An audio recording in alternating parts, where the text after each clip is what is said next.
Good day and welcome to the SAMAC loss factor benchmark. This is just a quick introduction to how the SAMAC loss factor benchmark works on the Power BI platform, and just a quick introduction to how to click through the data to make sense of it all. As you have finished clicking on the link that has been sent by SAMAC, this will open in your web browser, whether it be Firefox or Windows Explorer or whatever internet browser you're using. It will open in this view. This is the landing page of the SAMAC loss factor benchmark. It's an online platform and it's interactive. And what we're going to do at this stage is we're just going to run you through how the platform works. So first of all, you start by clicking in the bottom right corner and it will open it in full screen mode. So it will actually fill up the whole screen.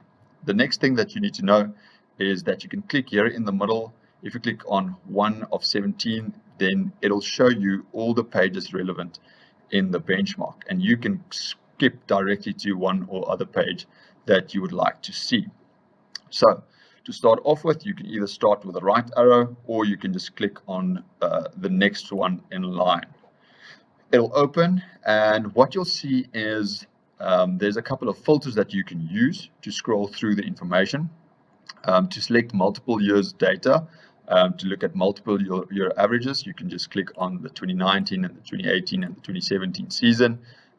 You'll see little round dots circling, shows you that it's calculating the data in the background to provide this information. You can also add and remove regions as you feel. If you want to look at the whole South African industry, you just highlight all of them, and you want to look at only the 2020 season, then everything in gold is highlighted, and you can like, okay, well, this benchmark looks at cumulative dry and shell ton that was analyzed in this benchmark is 42,923 tons, with an average unsound kernel percentage as a percentage of dry and shell of 2.9% for the 2020 year in South Africa, the sound kernel at 32.3% of dry and shell, and then that gives us the total kernel of 35.2%. Further, you can also click, each of these bubbles is representative of how many tons is represented by integs, tons represented by Beaumonts, tons represented by hybrids, and then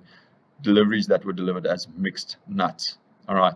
So, but you can click on that information and then that will filter through to all of the rest of the information shown. So as you move from one to the other, if it's highlighted, it will draw through to the rest of what you see on the screen. So you can go to integs.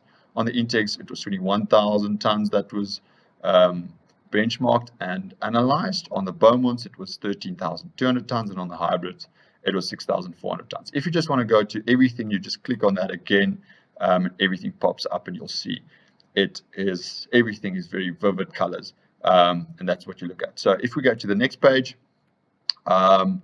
everything is interactive, so you can click on each of the bars and it will filter through to all of the other bars, and then it'll show you a pop-up and it will say it is highlighted. All right, and that's what you see when you click on the 2020 season. So let's go on to the next page, just give you some good information. This is just some of the bubble graphs on the South African map. So we just used GIS data and we said, okay, for the 2020 season, once again, there's filters and you can add multiple seasons and remove them again. And then if you highlight everything that you can hover over with your mouse or your scroller, then it'll pop up the results. So that you can see there in the pop-up box that says that's the Mpumalanga region with a lat and a long. You don't have to worry about that. But then it shows you the total dry and shell tons that we're looking at was 18,376,000 tons for 2020, with Mpumalanga's sound kernel, unsound kernel, and total kernel percentages. If you hover over KZN North, it will give you KZN North's information. All right. If we go on to the next page, it's the same thing. You can click on only the 2020 data, and it will filter through to all the rest of the 2020 data. So on all the graphs, everything is interlinked. So you can click on a specific year's data, or you can click on only Mpumalanga and see the trends over all the multiple years, unsound kernel recovery over multiple years for the Mpumalanga region. Click on Mpumalanga again, and that's the industry. So what you'll notice, if you click on a region such as Levubu, then it highlights, there's a certain portion of that graph that gets highlighted, and that shows you the Levubu percentage. Because you clicked on Levubu, it'll show you the Levubu percentage, whereas that is the industry average. You'll see if you hover over it, it'll say unsound kernel percentage of 4.26%, but the highlighted section is 6.82. So the industry, everything is 4.26, but Levubu's percentage is the highlighted one of 6.82 for that specific season, so for 2016. So if you unclick Levubu again, then it jumps back to the 4.26%.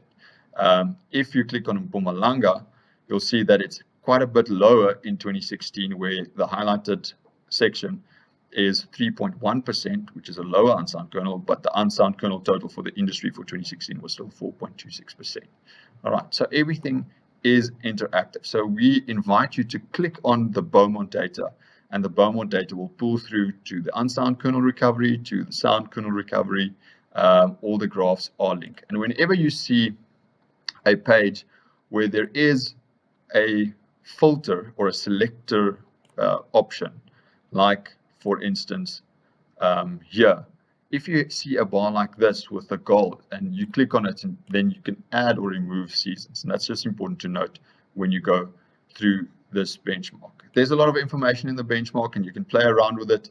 But if you have any other questions, you're welcome to contact our team at Sourcebi, and we will walk you through it, or else you can make contact directly from at the SAMAC office, and they will give you our details. Thank you, and we hope you enjoy the benchmark, the SAMAC loss factor benchmark.